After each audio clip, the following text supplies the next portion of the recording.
Turn it up. You're listening to Live and Loud with the Lord, Nelson, that is.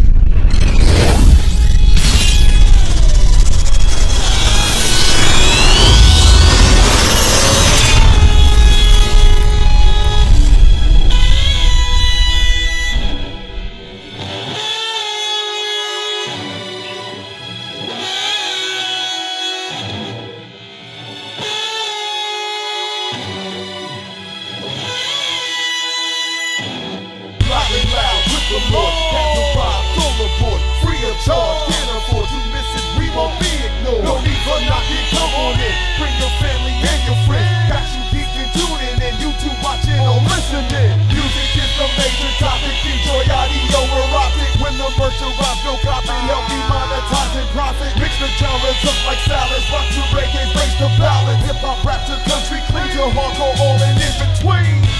No matter if you're old or teen, let's talk about your music. No matter if you're old or teen, let's talk about your music scene. Yeah, no matter if you're old or teen, let's talk about your music scene. Yeah, no matter if you're old or teen, let's talk about your music scene. Ladies and gentlemen, once again, it's the big guy on the little show, man, on the little show.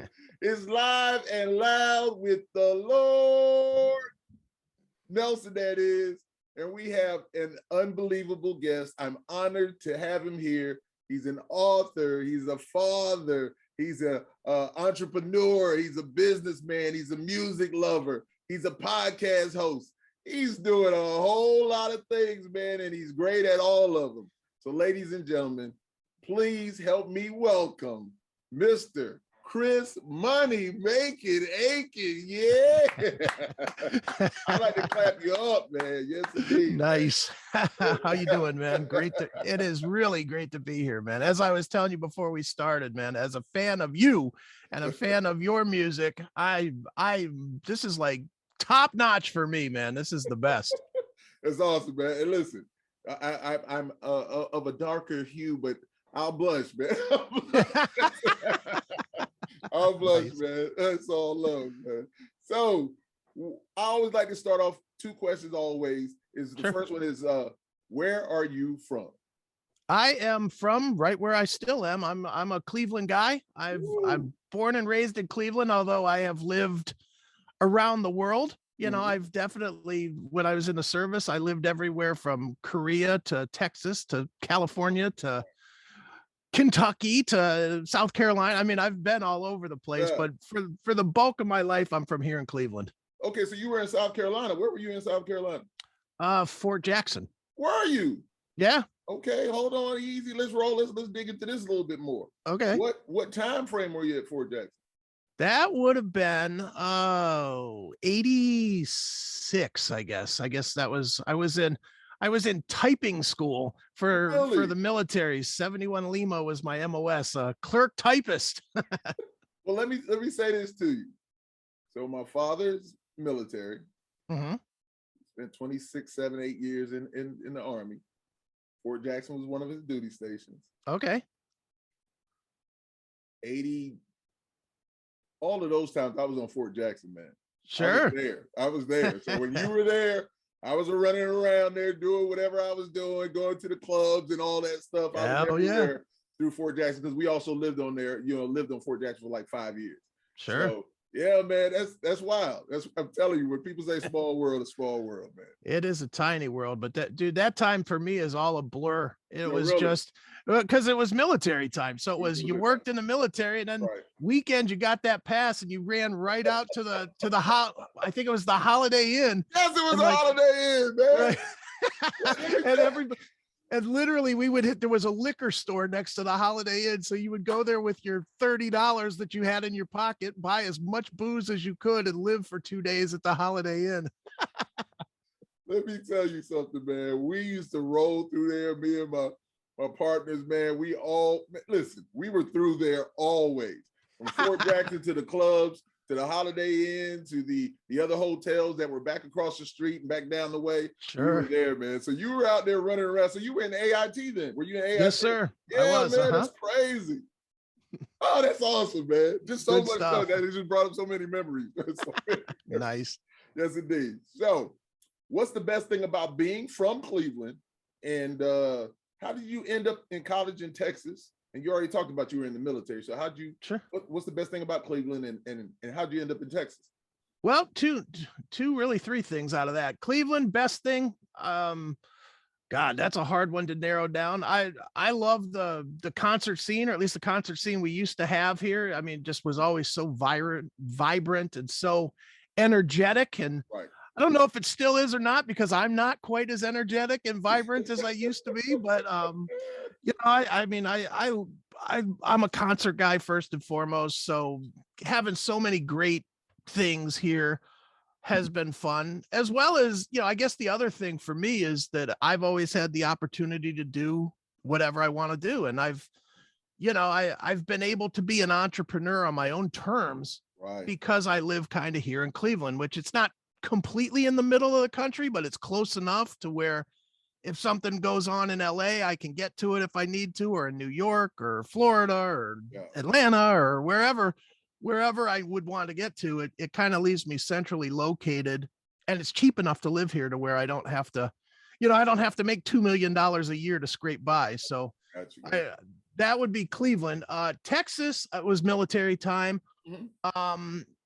I was at Fort Bliss for a little bit in Texas. But I didn't go to college in Texas. I went to Central Texas College in Korea. In Korea, okay. In the Korean outpost, which is a silly story. I was a bodyguard for the commander of Armed Forces Korea, General Livesey at the time. And he was the coolest guy ever. He was retiring, so he just kind of let me, you know, he was like, show up when you need to show up, and, you know, take a bullet if somebody shoots at me. But other than that, don't, better yourself. Right. And he gave me the opportunity to go to college. Mm-hmm. Anytime, if there was a college course, he was like, you don't need to come to work unless I need to get somewhere, go to school. And so I went to the college they had on base, which was Central Texas College. And the only thing they offered during the day was biblical studies or theology. So I have this fairly useless degree in biblical studies. I have an associate's in biblical studies that yeah, which is crazy, because I mean, if you've ever heard me on Classic Metal Show or any of that stuff, the furthest thing I am is Mr. Bible. But I do know it, I guess. So yeah, that knowledge. Yeah, because my father's a bishop, so indeed, and I have so many family members that are pastors and went to theological school and stuff like that. So no, that's awesome, man. That's awesome. That just makes you more well-rounded. That's all. Exactly. Awesome. Believe me, it's weird when I'll be talking about something completely heinous on the Classic Metal Show, and then I'll break out a Bible verse and people don't know how to take it. They're like, whoa. God is working through you, man. Right. That's awesome, man. That's awesome. So we'll move on and tell me about this arcade you have. Okay, well, it's called Pinball Pa. It's located a little bit west of Pittsburgh, maybe 15 minutes west of Pittsburgh, and it is it's the 5th largest arcade in the country. It's and when I say it's big, even today, you know, I own the place, and when I walk into it, the first thing I have to do is just stop and be like, wow, this is mine. You know, it's we have 420 odd pieces on the floor, and it's pretty split, pretty even, of 210, 215 pinball machines, and roughly the same in the classic arcade games, the Donkey Kong Defender, Miss Pac-Man, whatever. And it's an old Target, like an old Target store. If you took everything out of Target and just filled it as full as you possibly could with games. Wow. So you go into that place and it's nonstop choices. The hardest thing that we find is that people complain that their feet hurt from standing too much, from because people come in. It's funny because the admission is we charge people, it's either $20 for 2 hours or $40 for all day, whatever the price is. I'm blanking on it, but everybody comes in for the 2 hours and then upgrades to the all day. Of course. And because there's so many choices in it. And you know, the unique thing about our place is that we have no duplicates. So it's not like you go in there and have like 15 Pac-Mans or whatever. It's there's one. And there's one of every, so there's literally 420 different choices you can make when you go in there. Wow. And that ends up keeping people all day long. They stand 10, 12 hours on their feet just playing pinball or arcade games.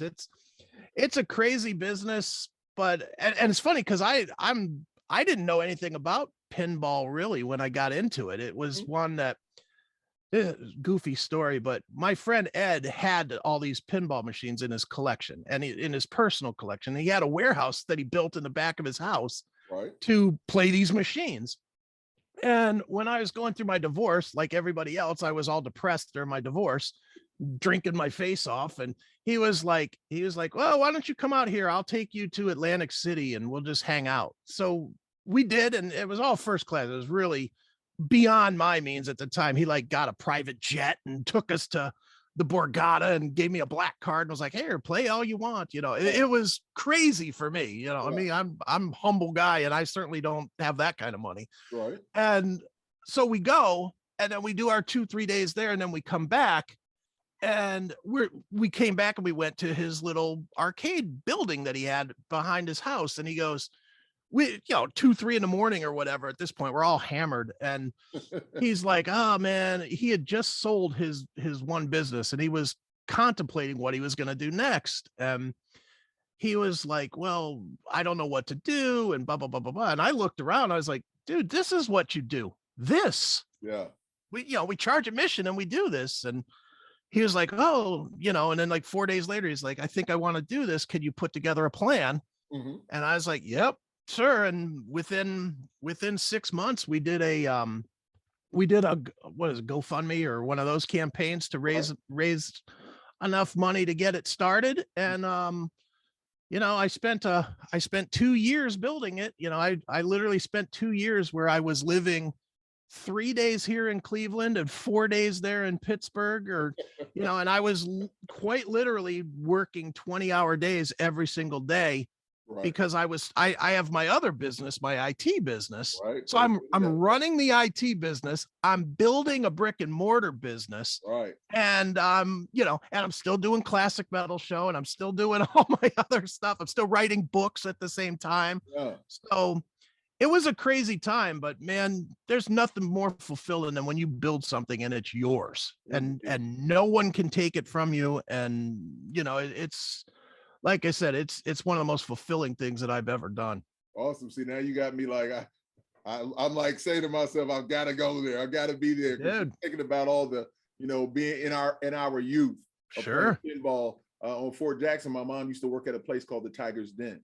Okay. So, I don't know if you remember that, but it was a place called the Tiger's Den. It was like a little, where you got something to eat, you could drink, where, the trainees could eat and drink. But they used to have like pinball machines and stuff and arcade stuff down, and I used to sneak in there because I wasn't supposed to be in there. And I go down in there, man, and we play pinball and play arcade games, and of course we go to the mall and play arcade. It was just beautiful, man.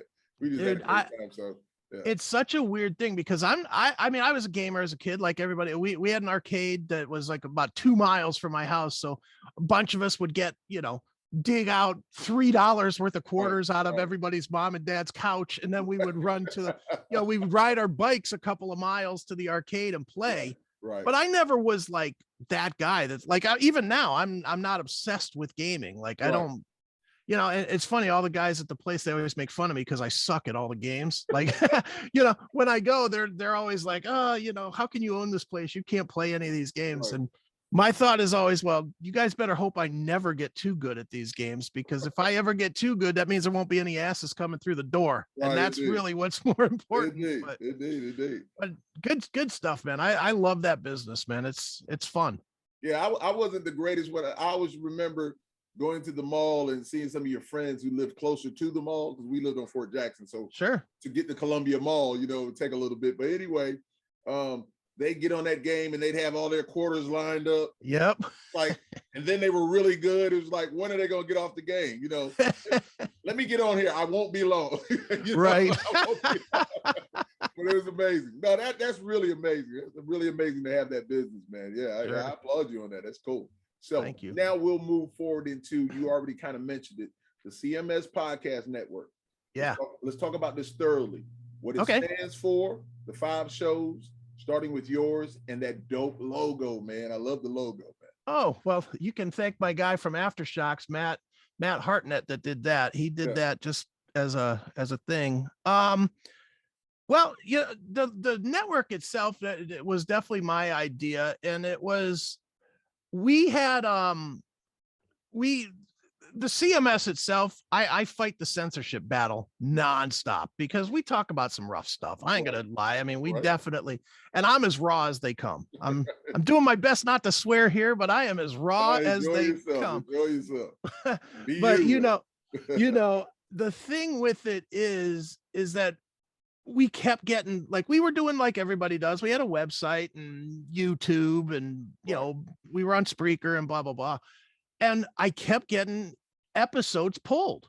You know, I just kept getting episodes pulled down for whatever. And you know, I mean, the censorship culture has really taken hold now. Yes, sir. Yes, sir. But we were early on in for a little tiny podcast. We were not big, you know. I mean, we were not Sean Hannity or whatever big, you know. We were doing our 6,000-7,000 followers, whatever it was.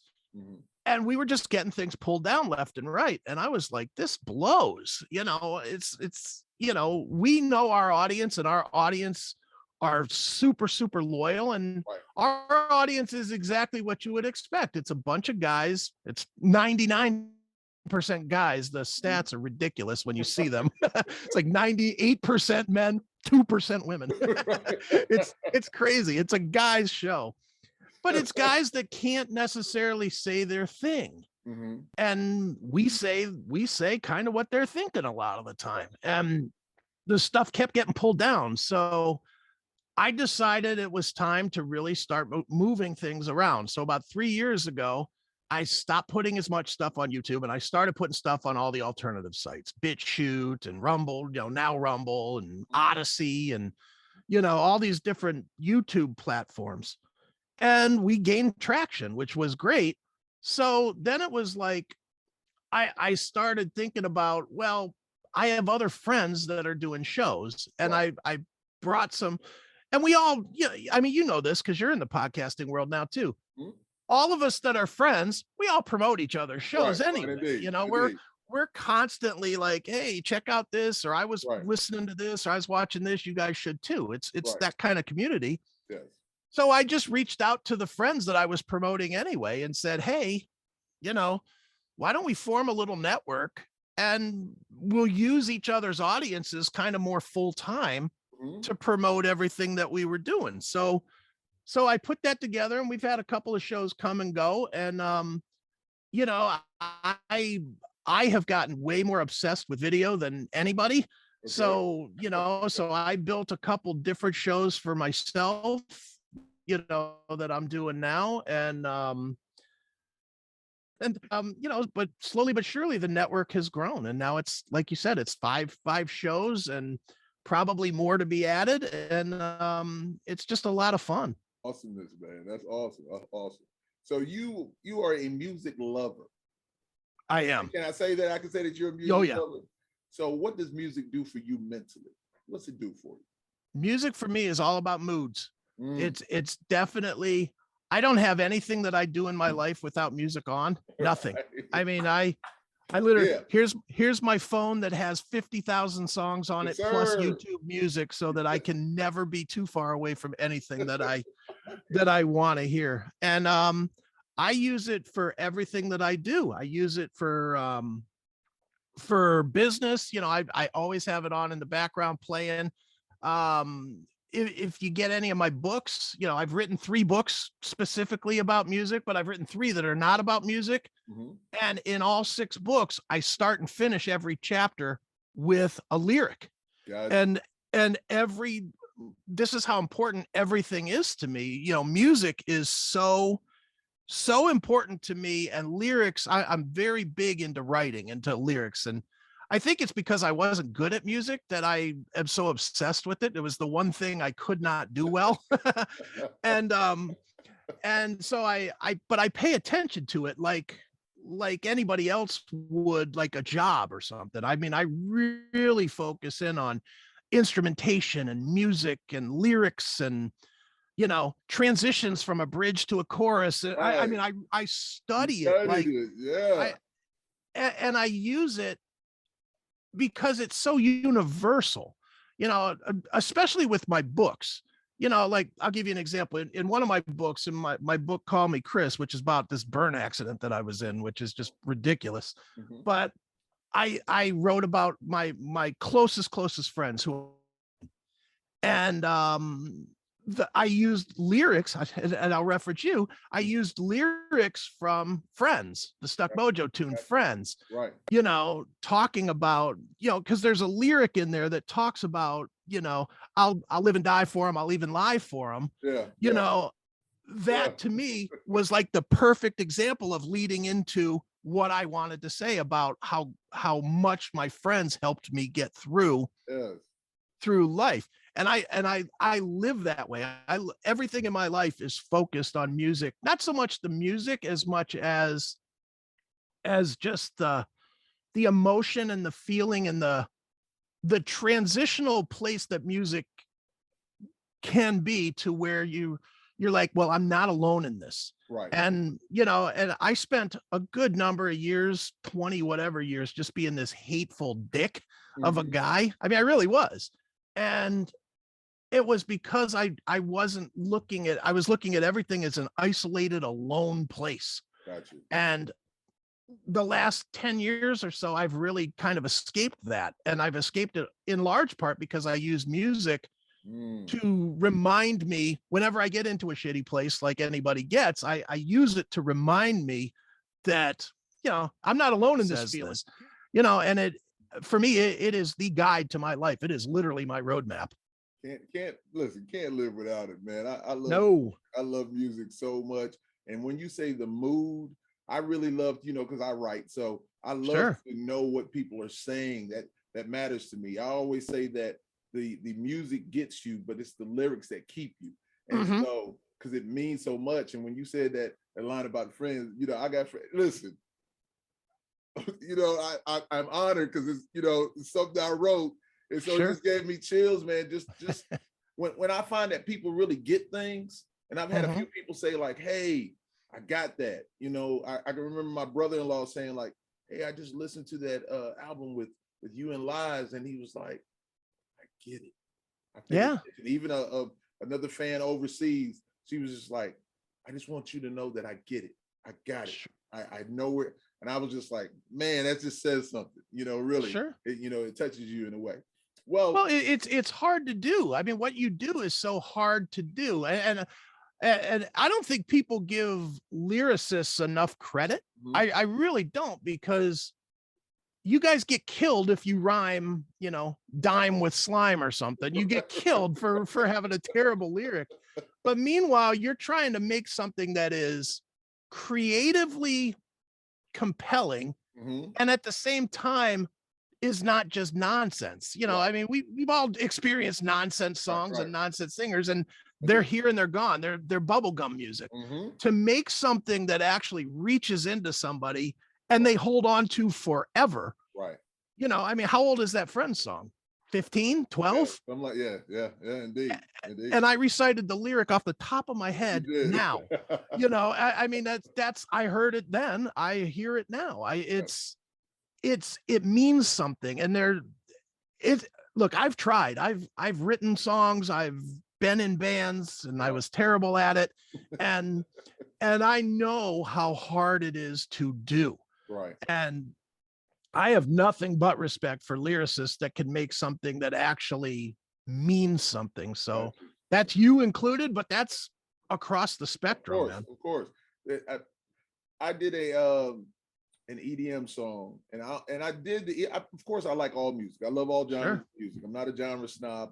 When we were in Paradiso in Amsterdam, we did a show. We were with Ectomorph.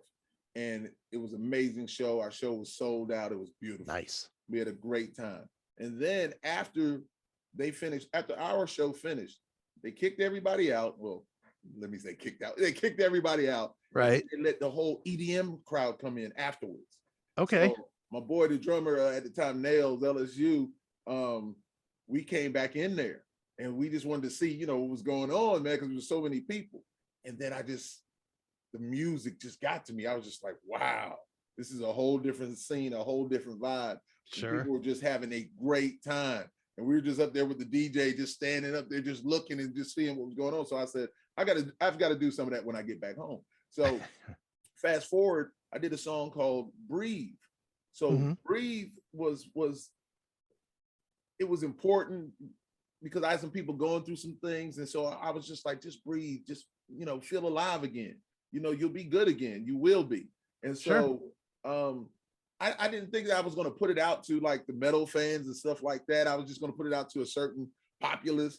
But then I just like, nah, let me let people hear it. And I was so surprised that so many people came back to me. And I'm saying a lot of people, metal people, all kinds of people across the board. They were like, hey, I needed that.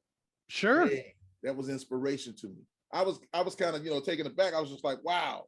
But it got to them and they understood what it was about. It was just like, we all go through things, as you were saying before. Just free yourself, man, and just live your life and do what you can while you can do it, while we have the time to do it. So yeah, man. So music, just like you, man. Music is just so important to me, man. I can't do without it. Every day is a musical journey for me. It's a time machine, as I like to call it. Music is a time machine, and I love it. And it's universal. Yeah, absolutely, man. You touched on it already, so I want you to go further though about, you know, you've written a few books. Sure. So are they fiction or nonfiction, and what inspired you to write them?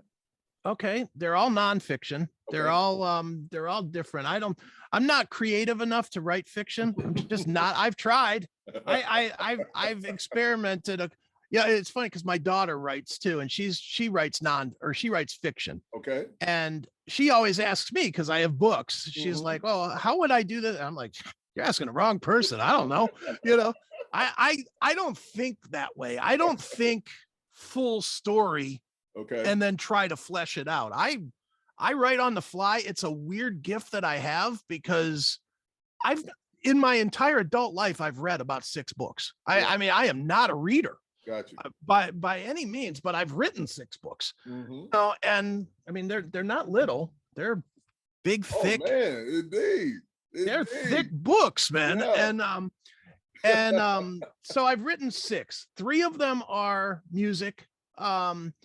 I have this series that I'm writing. I'm actually working on the 7th one right now. And the series is called Cause and Effect. And what I do is I take an album that changed a fan base in some way. And I write a book about it. Like one of them, the 3 that I've written so far, the Metallica Black Album, Judas Priest Turbo, and Motley Crue 94, the one without Vince Neil on it, because they changed in Judas Priest's book and in Motley book, it changed the fan base a lot. Right. And with the Metallica record, it not only changed the fan base, but it also changed the way rock music is programmed on the radio and perceived, and what is perceived as heavy and everything else. So, you know, it was a very transitional record. So I have those 3 books, and then I have the what I'll call my serious books, I guess, which is I have one called Little Victories, which I don't have handy, but that one is about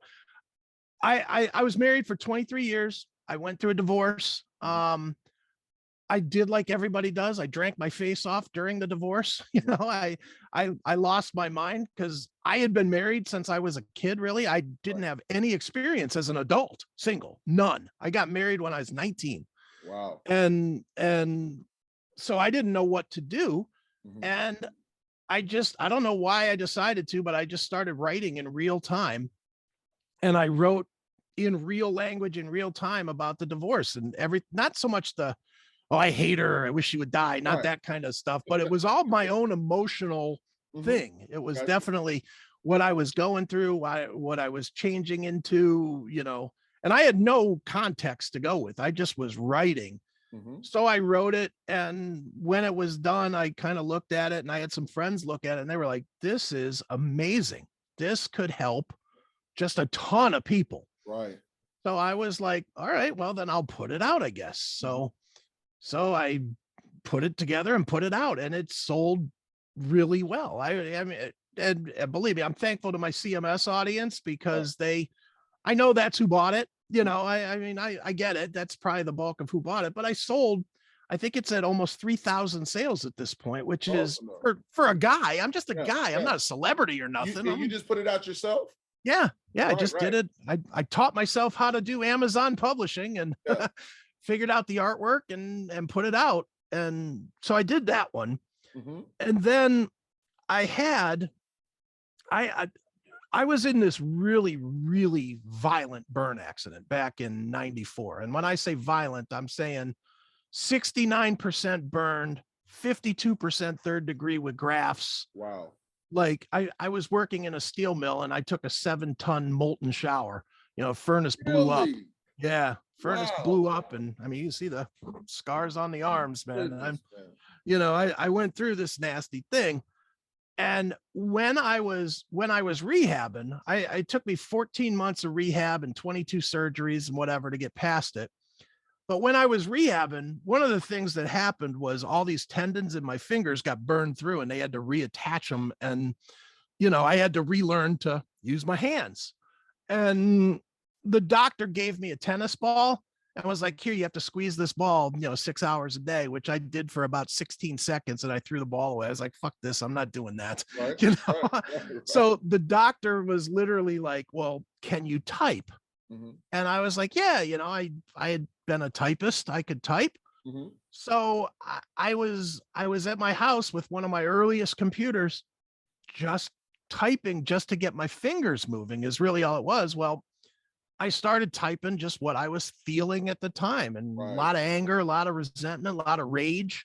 Right. And I did this manuscript, put it all together, and then it was I had my doctor read it, and he thought it was really good. And so I went to a publisher with it. And this is years ago at this point. This has been like 96 or so. I went to the publisher, and the publisher was like, well, we like it, but you're going to have to change this, and that. And I wasn't willing to change anything. They're like, we don't want, because what they wanted to do is they wanted to sell it as a self-help book. And is it self-helpful? Sure, it could be, but at the same time, it has a lot of anger in it. I mean, I wrote from a place of rage, and it had a chapter on God where I was very critical, and they wanted that taken out. They wanted all the profanity taken out. And I was like, well, if you take out all the profanity, that isn't me. Right. If you want to pretend that I wasn't mad at God and humans and everything else, that's not me. That's not my story. Right. So I turned it down, and believe me, I ended up giving back quite a big advance, but I stuck to my laurels. And then I didn't put it out. I just kind of was like, I don't know. And then this was 96. Well, fast forward to when I put out Little Victories in 2013 and had success. I was like, okay, maybe it's time to revisit this. This is the book. So I went through it, and I wrote another 8-10 chapters that, of things that had sort of changed, or my vision had changed a little bit on the way things were, put it together and put it out. And it has been an undoubtable success. I mean, it is really, I've been approached by so many people that have hit me up and said, oh, I wish, I wish I would have known, so many of even my friends, they had no idea. Because I don't really go out of my way to say, oh, look at poor me, I was in this accident. I'm not that guy. I'm a guy that puts it out there, like, because I get it all the time. People are like, oh, your accident's the worst. It's burns. It's and I'm like, you know what? That's crap. We've all been through something, whatever it would be, whether it's a car accident or got your head banged sled riding or whatever it would be. Right. We've all been through something. And when you're going through it, there's nothing more serious than it, when you got a broken foot, just as an example, you got a broken foot. There's nothing else in your mind except that broken foot 24 hours a day until it heals. Right. Burns was the same thing. Did it hurt? Sure, it hurt. Yeah. You know, do I wish that I didn't remember a lot of, because I remember the whole accident. I didn't go out. I literally, the weirdest story, man. I got blown up. I somehow stood up. I walked out. I looked down at my hand and I saw my skeleton, really. You know, I saw the bones in my hands and stuff and the tendons all rolled back. And I was like, oh shit, this is awful. Right. You know, but I walked out on my own power and I walked into a room and they laid a thing on the floor, a sheet or something on the floor. And the paramedic showed up, got me on the thing, got me on the helicopter, got me to the hospital. And I'm screaming at the doctors as they get to the hospital. I'm like, you better keep me alive. You better make me live. I'm screaming, right? Right. And the doctor gets right in my face and is like, you need your energy. Shut up. Right. And I was like, and I looked at him and I said, you're going to get me through this? And he goes, I will if you shut up. Right. And I was like, okay, fair enough. And that was the last thing I remember for 3 weeks because I slipped out into a coma. Wow. But I remember everything right up to it. And I'm kind of glad that I slipped into the coma because I missed most of the surgeries and all of the bad stuff that, you know, scraping the dead skin and all that stuff. But I missed all that, thank God. But wow, you know, I mean, it's a crazy story. It made for a great book. And the weird thing is I look at that. Most people would look at that as the worst thing in their life. And I don't. You know, I honestly look at my divorce as way more painful than the burn thing, because the burn thing I got through. You know, the divorce. I mean, I got through the divorce too, but the divorce was not only focused on me. When it's focused on yourself, you can get through stuff yourself. Right. When it's well, I got to fix me and I got to make sure my kids are good and I'm watching my ex-wife move on to do other things and get a new guy. And now she's married and blah, blah, you know, it's like all that twisted stuff just keeps grinding at you and grinding at you. Right. At least with the burn thing, as bad as it was, I learned a lot. I learned how to get better. Everything that I've done since is a direct result of how hard I had to work. I learned how to work hard. Right. You know, I mean, dude, I mean, you're talking to me now, and I'm sure people that are watching can figure it out. I'm not a dumb guy. I'm a pretty smart person. What is a smart guy at this level? And I'm not degrading anybody. I'm just saying, what is a smart guy at the higher echelon of smartness doing working in a steel mill? I was lazy. That's what it was I was lazy, and it was easier to go punch a clock, do my time. Right. No brain power involved, really. Just come in, do the job, go home. Right. It was easier to do that than to work hard. Right. After I got hurt and I had to relearn to walk and relearn to use my hands and relearn to live, you know, and, you know, I mean, most people don't have memories of holding a fork, learning to hold a fork. I had to relearn to hold a fork. You know, I mean, it was to that level.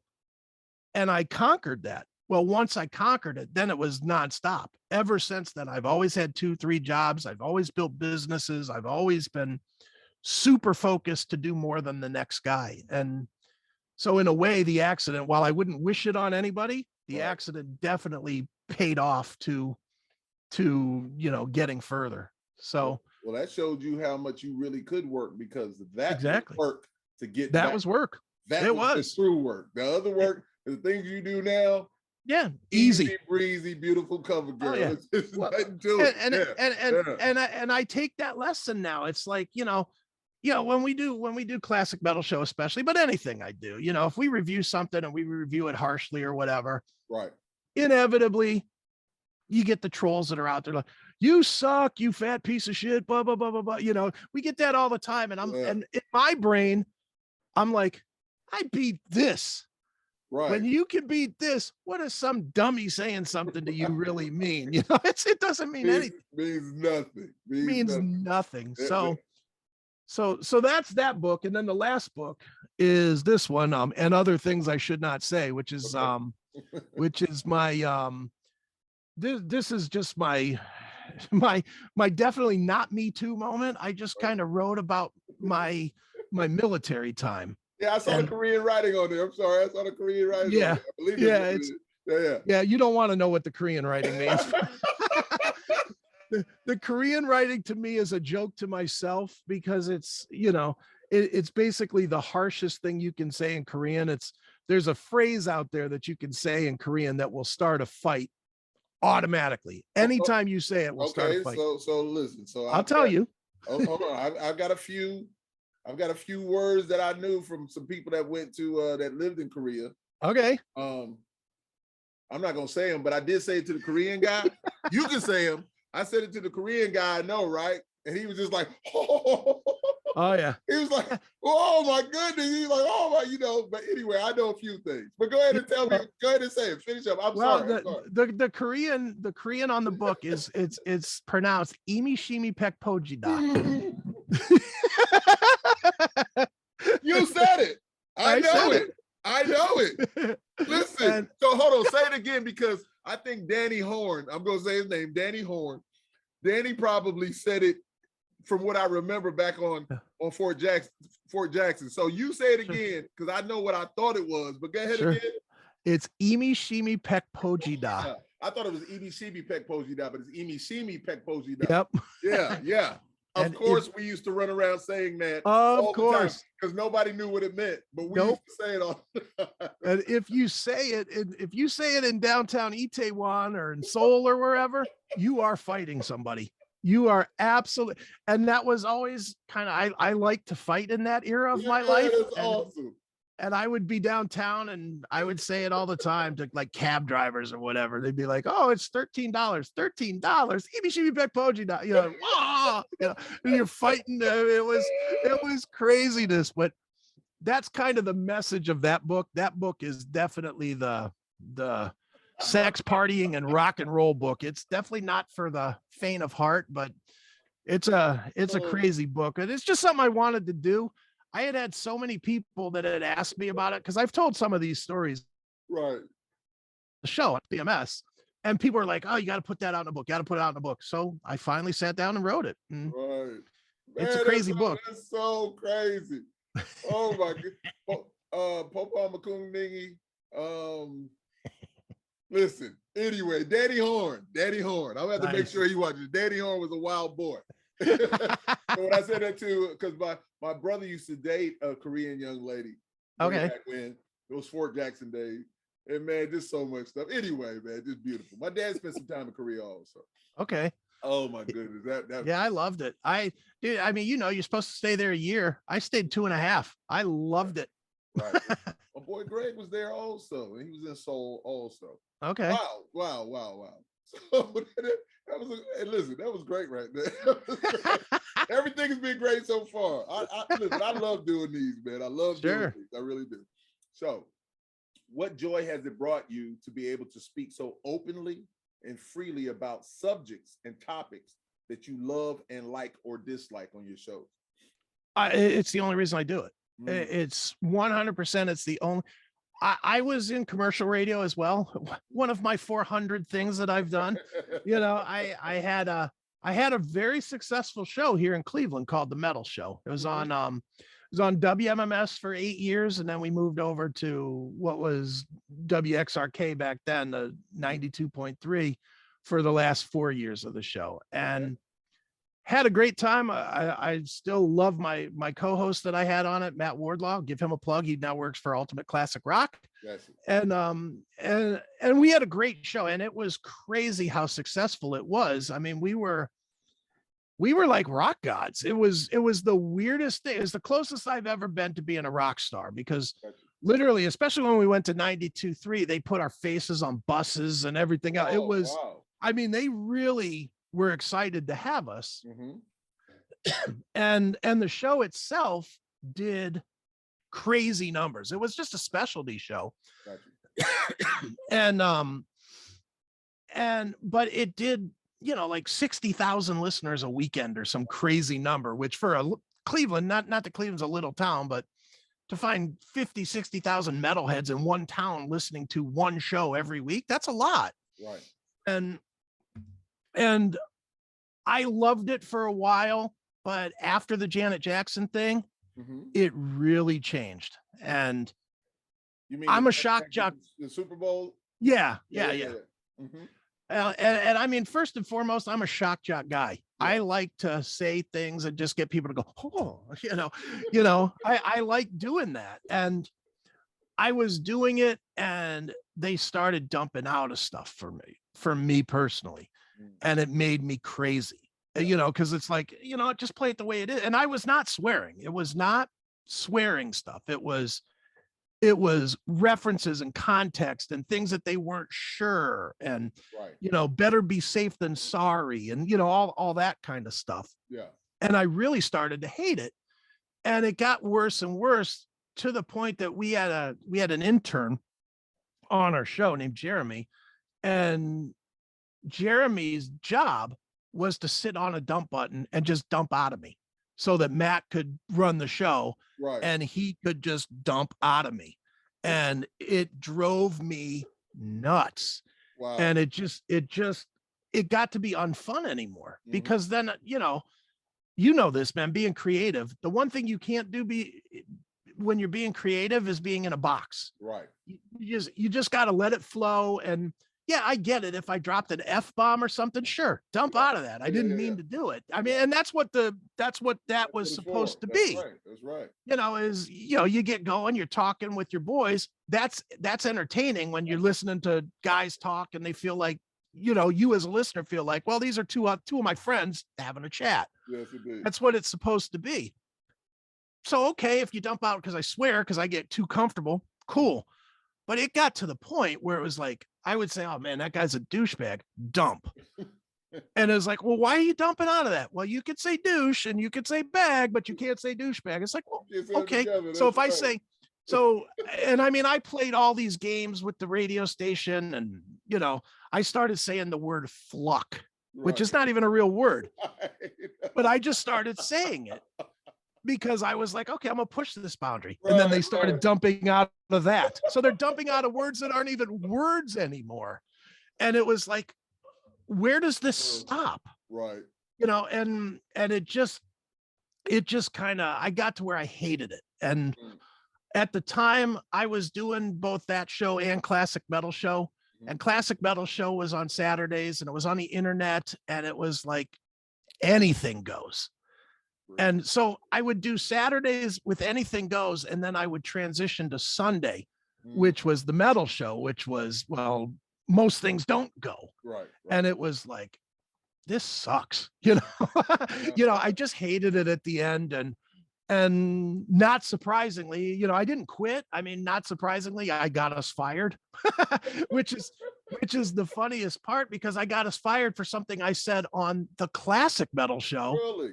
Yeah, well, it was crazy. And you're probably aware of the podcast Talking Metal, Mark Striegel and John Astronomy. Yeah.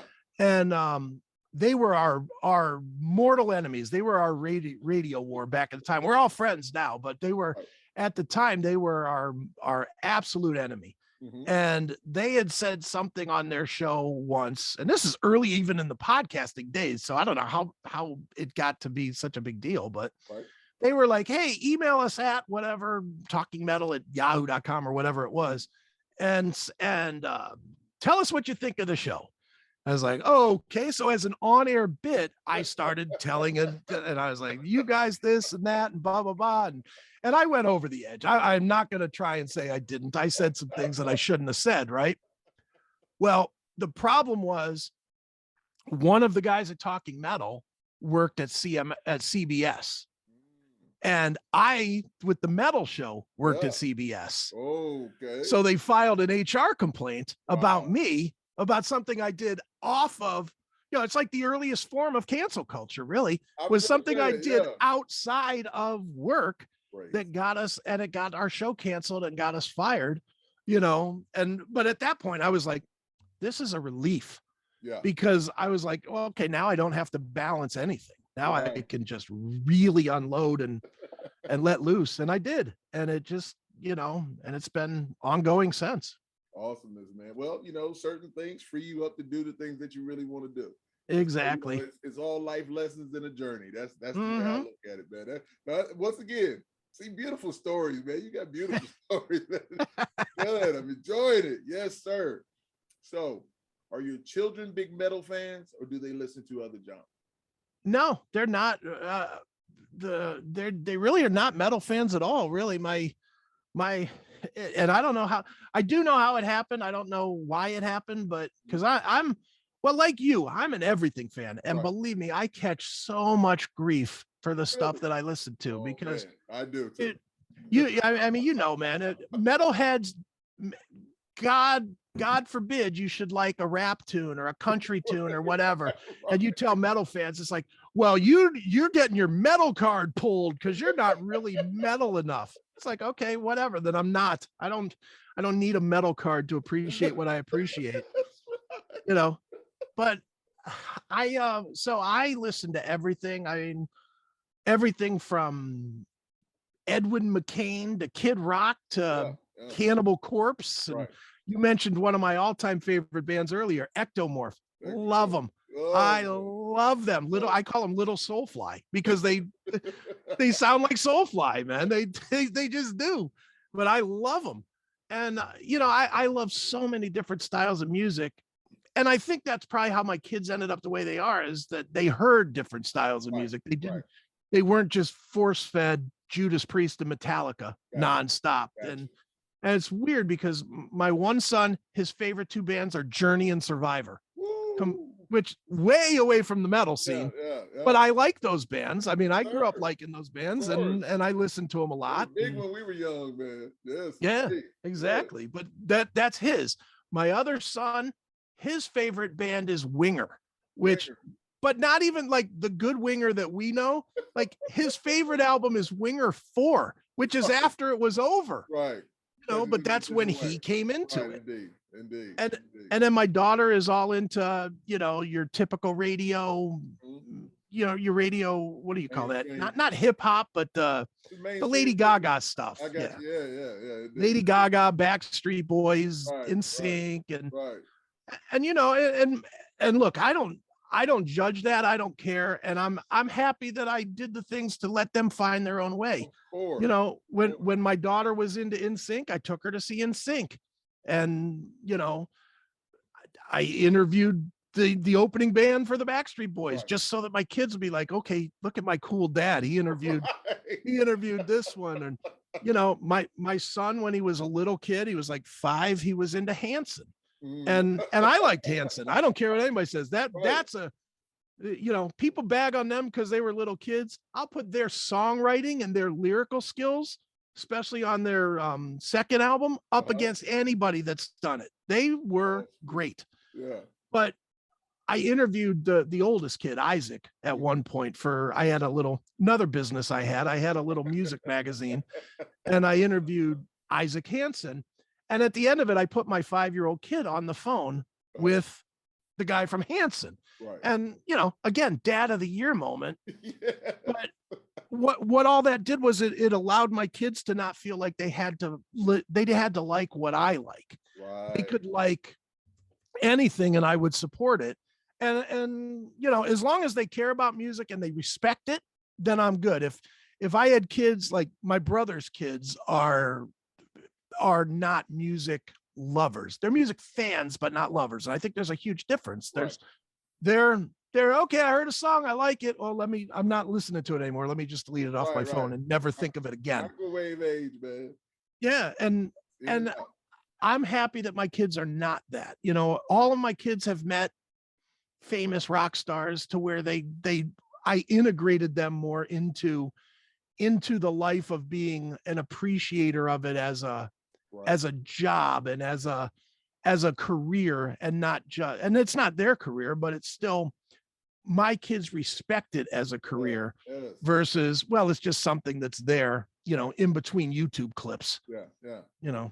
So I when I was interviewing Joshua, and we were talking about, you know, his son listening, how he says his son, you know, does the rap, and he's like, he heard some Metallica stuff or whatever like that. And so it's just awesome. But allowing our children to be able to listen to many different things, I just think I think it helps them out even more. It It does. just brings so much more to them. They're just not here. You know, see, Mhm. there's so much more of the world to be seen, to be heard. Yeah. So enjoy as much as you can. And that's me, because that's how I grew up. But you Sure. also said about Zoli and Ectomorph. I remember Rich, you know, talking to Zoli, and Zoli was saying, like, yeah, he said, I love Soulfly.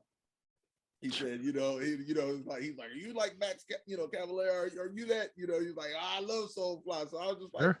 I get it. It's cool, man. We're all inspired by, whatever. Well, You know? yeah, you know what I think, Lord, and this is the honest to God's truth. I think people that are musically diverse Yeah.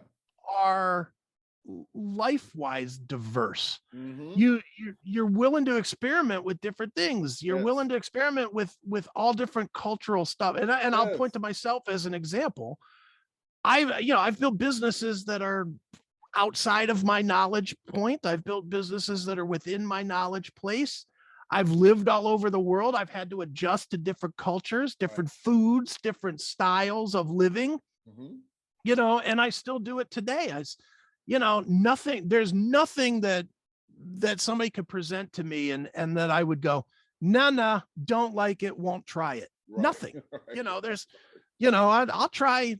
Somebody hits me with, oh, you got to check out like EDM as an example. Mm-hmm. First came out, all my buddies are like, ugh, what is this? It's just noise. It's just, and I start listening to it. I was like, okay, not bad. Is it going to become my thing? Not necessarily, but I can appreciate it, and I won't be run out of a bar if they're playing it. Right. I'll hang out and I'll check it out. I'll get into it. And I think people limit their lives in general. Yes. And that's a crime, because we only get X number of minutes on the planet. That's right. And if you have two, I'm not saying that I don't waste time. I waste a little time like everybody else does, but I think overall,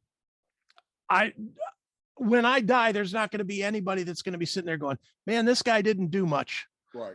He didn't live his life. He just kind of sat around and did nothing and watched Netflix. That is not going to be my legacy. And that's all the more you can do. But I'm gonna say this though, something that I say to myself. So people say lazy, people say procrastination. I always say it's like what you put a priority on. It's about what. So, but if somebody wanted to watch Netflix every day and just lay there and they got enjoyment out of it, who am I to tell them about the life that they live? So that's true. That's just how I handle that. I go to those things and I'm just like, do whatever you want to do. That doesn't mean I'm going to do it. And that's, thank God we live in America and we have freedom of speech and can do the things that we need to do. Sure. Live your life, because as you said, because we only have a certain amount of time. But if you want to watch Netflix and you're going to be happy when you leave this earth, have a ball. That's not if you're happy, yes. Yeah. But too many times people aren't.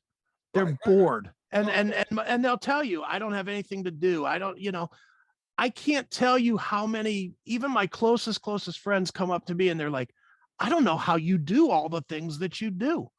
I don't know how you can write books and do shows and do blah, blah, blah, and run businesses. And how? Because I don't waste time. I don't sit around. I don't work 9 to 5 and then come home and, let me turn on the TV and sit on the couch. Even when one of my shows, Chris Akin Presents, I review TV and movies. So I'm as guilty as anybody of watching way more TV than the average person. Right. But I do it while I'm doing other things. Gotcha. I'll have it on the TV. Like I have a TV right here, and I have TVs in like 15 different rooms in the house because I'm constantly sort of watching TV a little bit. I'm with you. But I'm constantly utilizing my minutes, my time, because I want to accomplish things, and I don't think enough people realize it until you actually thrust yourself into it. You can accomplish anything that you want to accomplish if you really focus on it. Yes, I mean, for so long in my life, I didn't focus on the right things. I focused on, selfish things for myself. And now it's like, I've had all these great things, especially these last 10 years, all these accomplishments that I've done. are mostly in the last 10 years. Right. In 10 years, I've built 4 radio shows, a podcasting network, a TV network, a pinball palace. I still have my IT business, and I've written 6 books in 10 years. Right. You know, who does that? Right. You know, but I'm focused and I enjoy it. And you know, I'm lucky enough to have the opportunities and the brain power to push through it. Right. And I just always, I say a lot of times, everybody's not an entrepreneur. Everybody's not built for it. There's certain levels. There's definitely certain levels to it. Sure. But as you said, though, with anything, it's having that focus. It's having that focus in what you really, really want to do. And I want to go back to something you said about Ectomorph. Now, you know, I don't know if you know or not, I did a song with Ectomorph. Sick of It All. That song, I remember Zoli and I recording that song on tour. Right. And man, when that song came out, I still listen to it today. It's you know, what a lot of people's like on that album, they're like, hey, that's probably that's that song, you know. Nice. And Zoli and I are still cool. We're still cool. I'm trying to get them on here. You know, some of these guys, you know, they try to big time you. You know, they're just like, I just kind of, you know, like, it's all love. Right. It's all love. I know, you know, I know me, so it's all love. I just smile, so it's all beautiful. So next one. So you are a super IT guy. I am. Your company is Akin IT Services. That is correct. What services do you offer the public, and how long have you been in this field? I have been doing this since 2000, and I've been doing Akin IT since 2005. So was that 17 years? Yeah. And before that, I worked in various help desks, you know, doing IT support over the phone. Right. So I've been in it now 20 whatever years. If you do it on a computer, I do it. That's basically the rule of thumb, whether it's websites, apps, you know, crystal reports, all the boring crap that you do. Self-taught in all of it. You know, I literally have just taught myself all of it. And it's such a fun thing for me, because it really was the springboard to a lot of stuff. Because I've been in IT, like I said, for a while, and I was working a job at a telephone company running their trouble ticketing system. Okay. And I was working that job, making the best money I'd ever made in my life, making $85,000 a year. And I was like, yes, you know, biggest raise. I went from one job making $42,000 to the next day making $85,000. It was like a huge jump. Yes, sir. And I was like, oh, this is the best. This is great. And that first week, that first paycheck was fantastic. It was like, oh, look at that, you know. And then after that, it became work again. And then it was like, I hated it. I just didn't like, I was never great at corporate. I just, you know, I didn't want to be a corporate guy. I hated being in a cubicle. I hated all the nonsensical rules of, well, today is, you know, dress down Friday, which means that, you know, means the other 4 days are dressed like a clown Monday, Tuesday, Wednesday, Thursday. You know, it was, I hated all that. I hated the corporate thing. I wasn't good at it. I was not good at keeping my mouth shut. So when I got laid off from the phone company gig, they called in the top 4 highest paid developers they had and said, okay, you guys are out. And I was like, damn. So I come home, and my ex-wife now, she'd been through it with me a number of times, because I'd gotten fired many times for running my mouth, you know? And so she's like, okay, well, we're going to go get you a new suit, and I'm going to put your resume on. Like, she knew the drill, right?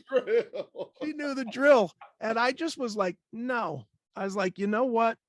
I'm not going back to work. Right. And she was like, what do you mean you're not going back to work? And I was like, we might be homeless in 3 months, but I had nothing. I ain't gonna lie to you. I had $300 in the bank, 2 weeks of severance pay. And that's it. I had nothing. And I just told her, I said, I'm not going back. I'm going to try and start a business. And, you know, I had a mortgage, 3 kids, you know, I mean, I was really rolling the dice. Yeah. And she just she knew that she wasn't going to talk me out of it. So, you know, it was one argument, one slam of the door, and then we were fine like 4 hours later. And she just knew that was what we were doing. Right. So I did it. And I mean, I came within an ounce of losing my house because the first 3, you know, man, you start a business. It ain't, it's a great plan until you actually are out there trying to hustle people to give you some money. Right. Right. And I went 88 days without a job, 88 days. And on day 88, as I'm getting the phone calls of, we're going to foreclose and we're going to take your house and all this other stuff, I get offered from some guy on Craigslist a job saying, we'll give you $1,800 to do 6 websites. And I was like, I needed the money so bad. I was like, yep, I'll do it, whatever. And I worked like 24/7 on these 6 websites, and I built them. I got my $1,800 and I paid my mortgage back down to only 1 month behind, you know, you know, and, but then it took off. It just was, this guy went and told a friend that told a friend. And then I had this job and that job and that job. And before I knew it, you know, I had a successful business. And, like I said, I've been doing it for 17 years. I've never gone back to a cubicle. You know, I do it my own way. And I always tell people, I feel like I'm on vacation. I literally work on my couch, watching TV, listening to tunes, and people pay me. It's like, okay, this is how can you beat that? So that's how it started. That's how long I've been in it. And, you know, and I hope to never go back to the cubicle. That's awesome, man. And once again, everybody's not built for it, man. And you just, I have a lot of friends that are entrepreneurs like that. Sure. Like, they're like, man, I'm not trying to work a job. You know, even though what they do is the work that they're doing. I mean, you got to work at it when you own your own business. You do. Okay, yeah. You know, but if you find enjoyment out of it, it's really not work to you. And so well, you know. No, I'll be honest. I hate doing IT stuff. I ain't gonna lie. If I never build another website, I'll be thrilled. And, you know, I've brought my son into it, and my son does the bulk of the heavy lifting these days. I mean, I do some, but he does the bulk of that stuff. How it's supposed to be. Yeah, exactly. Well, that's it. I'm old now, so he can do it. Each one teach one. That's love. Yeah, exactly. That's love. Yeah. But, you know, I always say this, and I mean it, and I'll bet you every one of your entrepreneur friends will say this. I would rather work 18 hours a day every day for myself than 8 hours a day for anybody else. Exactly. That is definitely how they are. Yeah. Yeah. There's a freedom in it that you can't explain to people. Well, you know it just from being in music, man. When you're going in music, the last thing you want to hear is, well, I got to go and, you know, do carpentry or something on the side. You just sit there thinking, man, I hate this. And I hope that next song takes off so I don't have to do this anymore. Right? Listen, 100%. I'm thankful for everything. I'm thankful and grateful for everything that I have, but I hear you clearly, man. I really do. I always liken it to barbers. Sure. Okay? So, you know, you go to your barbers, man, and I've had some pretty good barbers, but sometimes barbers are like, they work on their own schedule, man. Right. Come in there, they'll have you, some of the old barbers they used to have, they'll have you sitting in the chair forever. You know, they're like, oh, I'm gonna go get something to eat. Just hold on. What are you talking about? You know, I've got things to do also. Right. You know, I've had some who have taken it and saying like, no, this is what it is. I'm in here to get my money. I'm in here to cut heads. I'm in there so I can get on up out of here and enjoy my life still. But you know, some of them are like, just like, man, are you going to take a whole hour to cut my hair, man? What are we doing? You know, I mean, the barbershop could be, you know, hella fun, man. No doubt. No doubt. But it's like, oh my gosh, but barbers is something else. Sure. So now, this is really the last question. Okay. This is, once again, it's been a great time. Sure. I thank you. But now we're going to get into it now. Now we're going to have to have an argument, man. Okay. We're going to have an argument right now. We're going to argue about something. Sounds good. I know I'm passionate about, and I am sure that you're passionate about. Let's go ahead. Let me read my notes here. This is what I said. Okay, now it's time to put some beef on the grill. All right. How much do you love the Pittsburgh Steelers? Hate them. I am a Pittsburgh Steelers fan, and you know what? That's what I forgot. I wanted to have my hat and my scarf and my whole nine and my Terry Bradshaw jersey. Man, oh man, listen. I am a Pittsburgh Steelers fan. I am a Pittsburgh Steelers fan in the Cleveland Browns. Oh my God. Listen, no disrespect to them, but everybody in that AFC North, I dislike them. I don't like the Baltimore Ravens. I don't like the Cincinnati Bengals. I do not like the Cleveland Browns. No, sir. And here's the thing. Pittsburgh has always usually been the better team. Oh, yeah. Agree. Okay, he agreed with it, ladies and gentlemen. I agree. They've been the better team. Six Super Bowls. Here's the deal. I can't argue. Here's the deal, though.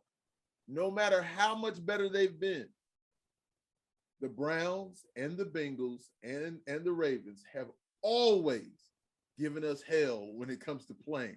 I hate when the Steelers play those guys because the majority of the time it's going to be a great game.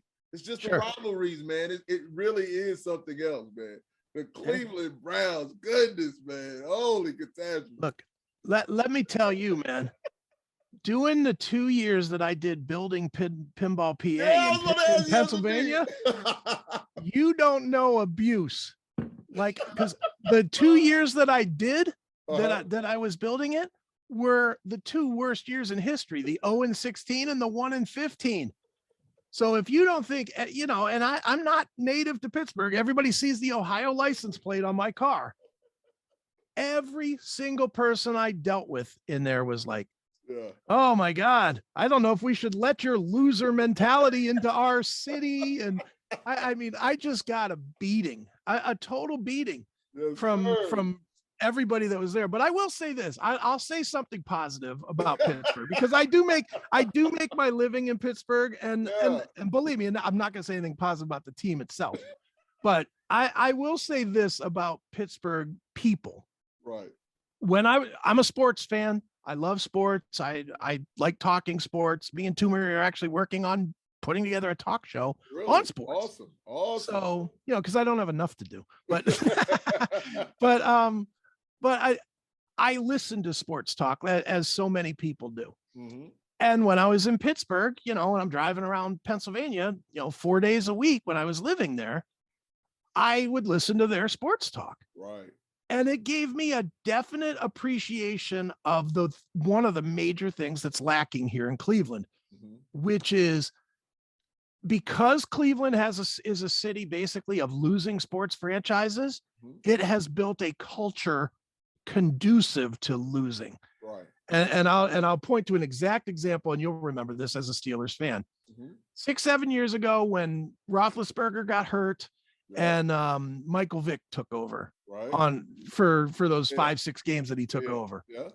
I listened to sports talk during that time in Pittsburgh, and there was no, and I mean zero, of, well, if we can come out of this 2-4 or 3-3, then we'll be okay. There was none of that.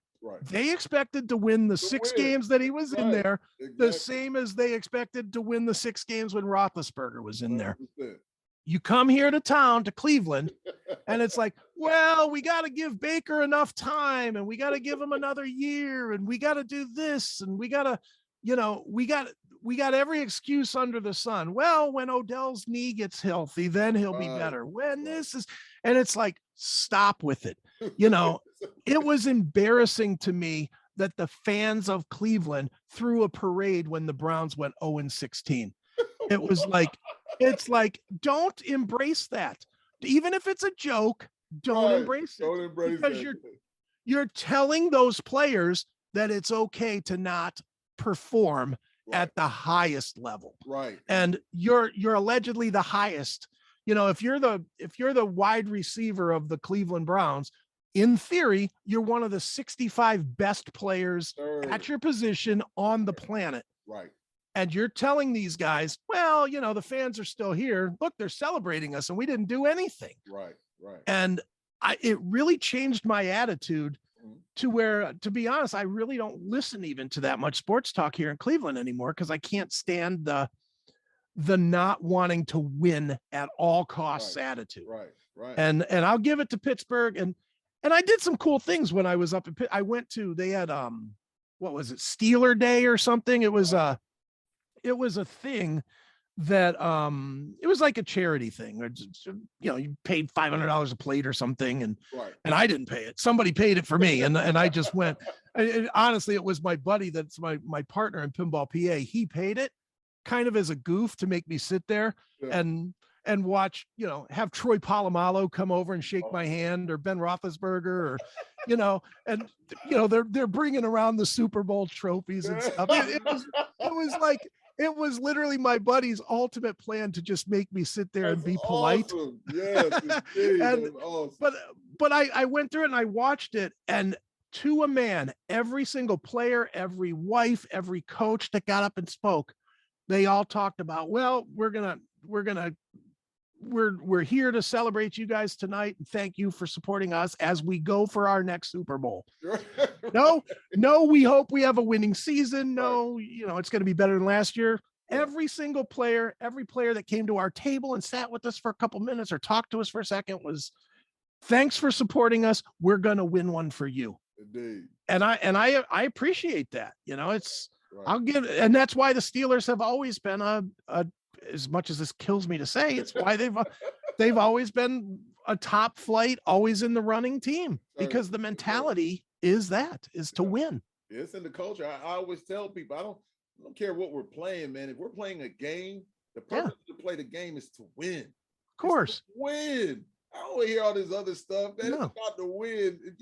So what about LeBron James, man? How you feel about LeBron? Can't stand him. Never liked him. Never. No, great player. I mean, he's great on the court, but I never liked him. And it isn't so much about the basketball. It's about everything that comes with him. It's about the attitude. It's about the arrogance. It's about I'm the most important instead of the team being the most important. I don't like LeBron at all. I feel like what he did to the game has ruined the game. Really? I grew up loving basketball. I mean, for I think it was Saturdays on CBS, they always had the CBS game of the week, and almost always CBS.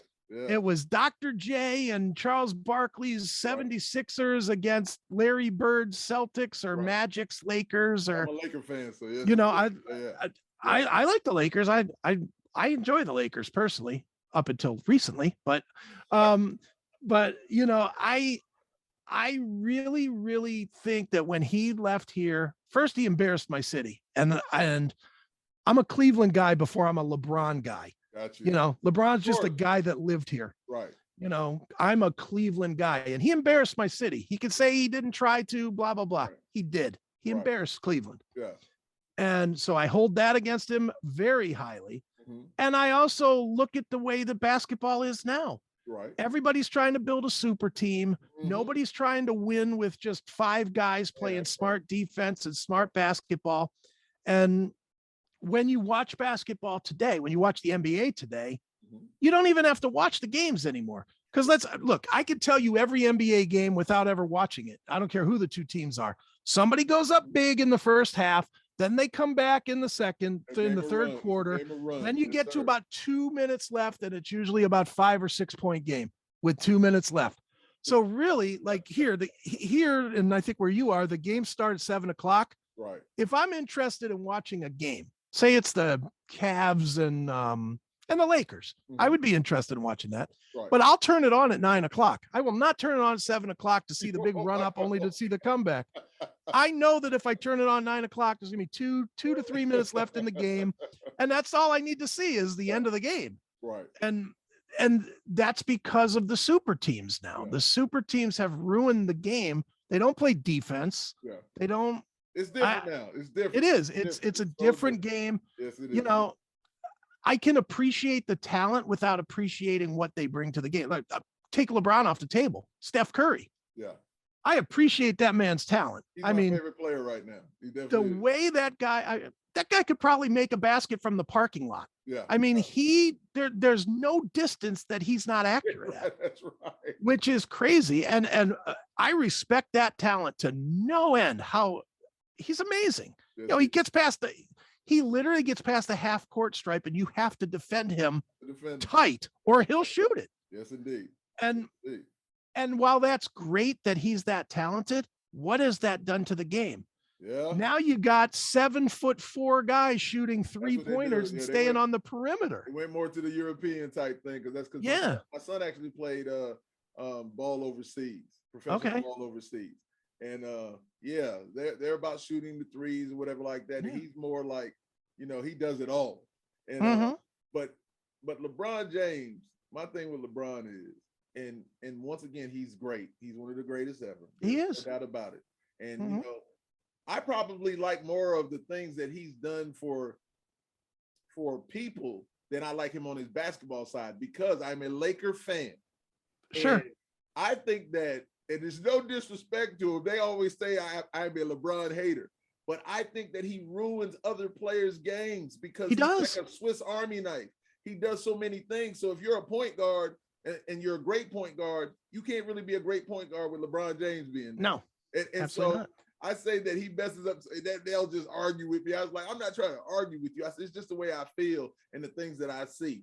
And I said, I understand you guys are younger, you're LeBron James fans and all like that. I said, I respect him as one of the greatest ever. I said, but him being on the Lakers, thank you for bringing us another championship. I love it. But if he leaves, I'm not gonna be mad. Not at all. You can't be happy. You can't be happy with what he did to the Lakers this year. Right. Oh man. I mean, all the talent in the world and didn't get it done. And if you look at his history, what has happened to every team that he played on? Yeah. He leaves and they're done because they give up so much capital. Right. To surround, not necessarily for him. For him, it's only money. Yeah, right. But they surround him, their teams with, out there. You guys, I mean, how many? Not that Anthony Davis isn't good; he's a great player himself. But when he's on the field, when he's on the floor, he's good. Right. The problem is he's always hurt. He's in the hospital bed more than he's on the floor. 100%. But they paid a ton of ransom to get him, and they paid a bunch of money to get Rondo, which then they just gave away for nothing. And then and here in Cleveland, they gave up so much capital to bring Shaq in here, an over the hill Shaq. Right. And then when LeBron left, we didn't have anything. We won like 10 games or something because we lucked out and got Kyrie Irving, but we didn't have anything else. Right, indeed. And it took until now. I mean, when did he leave Cleveland? 15 years ago now, I think it's been 12, 15 years. Yeah. And it's been until now, other than when he came back. And, and again, what did they do? They brought him back, surrounded him with a bunch of guys. Then he left, and then the teams had to start over. Cleveland, this is for you. Great. Thank you. Thanks for the championship. Again, love the championship. I loved seeing my city celebrated on the national stage with 1.3 million people flooding the streets. That was fantastic. Right, indeed. But you know what? If I keep hearing the rumors that LeBron wants to come back and he wants to play here with Bronny and no. Don't. I mean, let him go. Go ahead. Yeah. Well, dude, I mean, think about it this way, man. You're a basketball fan. Yeah. When in your lifetime have you heard of a basketball player dictating the moves of teams? I'm going to stay around and I'm going to play with my son. When have you ever heard that?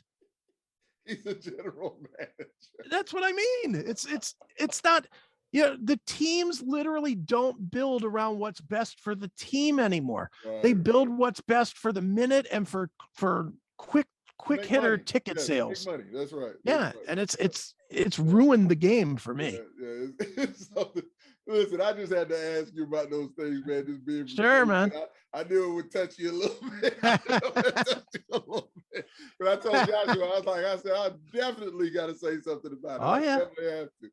but it's all love. But hey, listen, man, thank you so much. Oh, I'm great. honored to have you on here. I really appreciate it. But before we even get out of here, yeah, what I know you talked about everything, but plug whatever you want to plug, man. Tell them about your podcast and everything coming from you. Sure, man. Well, I mean, everything. The podcasts, and there are, what am I doing? 4, I think now, because I'm so big. I have obviously Classic Metal Show, which is theclassicmetalshow.com. That's for you shock jockey people that like stuff, the raw edge. That's that one. I have Chris Akin Presents, where I do a bunch of interviews as well as TV and movie reviews and commentary and that kind of stuff, and really stuff that just doesn't fit the Classic Metal Show. You know, a lot more of the different types of metal and music, and you know, I've interviewed hip hop artists and R&B, and like I said, a lot of TV and movie type stuff is on that one. Right. I obviously do Talk Toomey with Josh Toomey. That's more modern metal type stuff, and that's sponsored by the fine folks over at notfest.com. So notfest.com. Shout out to Josh. What's up, Playboy? Hell yeah.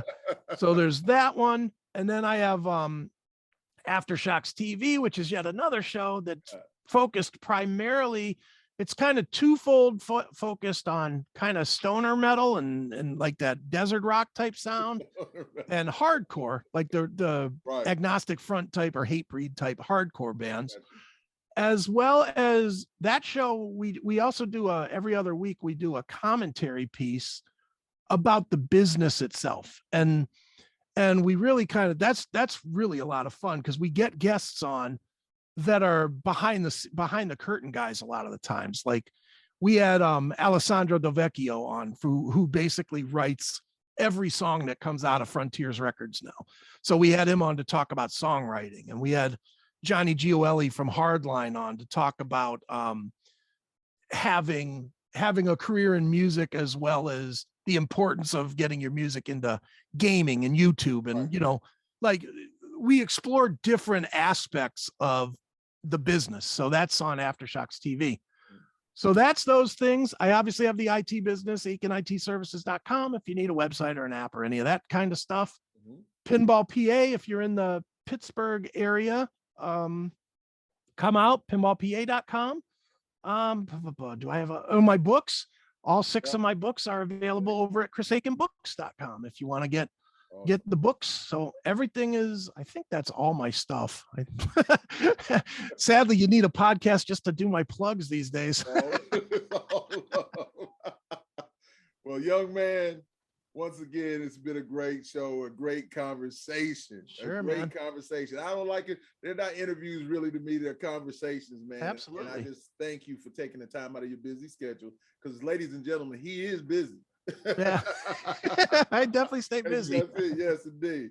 But I really, really appreciate it. Thank you very, very much. So, ladies and gentlemen, once again, this is Live and Loud with the Lord. Pause. Nelson, that is, with my very, very special guest, Mr. Chris, and I'll say it again, Money Making Akin, ladies and gentlemen. Yes, indeed. Thank you so much, sir. I really appreciate it. Thank you, man. This has been fun.